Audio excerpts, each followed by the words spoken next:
এখনকার দিনে জন্মদিন বাতি জ্বালিয়ে আবার ফু দিয়ে নাকি নিভিয়ে দিতে হয়, এটা নাকি জন্মদিন পালন। বাবা, আমার বাবা মায়েরা জানেন, যারা বৃদ্ধ বয়সে এখানে বসে আছেন, অনেকটা বয়স হয়েছে,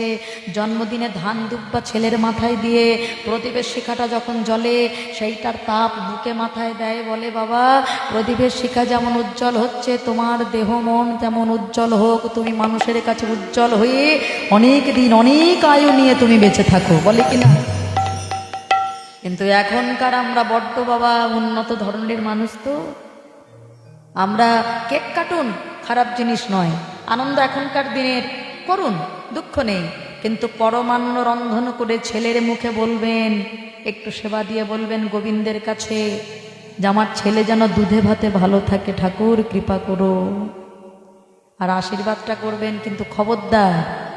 অন্যদের নিয়ম মানতে গিয়ে নিজেদের নিয়মের এতটা সনাতন ধর্মের মানুষ, শ্রেষ্ঠ ধর্ম, ভুল করে ফেলবেন না যে বাতি নেভাতে বলবেন না, তাহলে ছেলেটার আয়ু উল্টা আপনি নিজেই কমিয়ে দিলেন। বাবা, বাতি নেভাতে বলবেন না,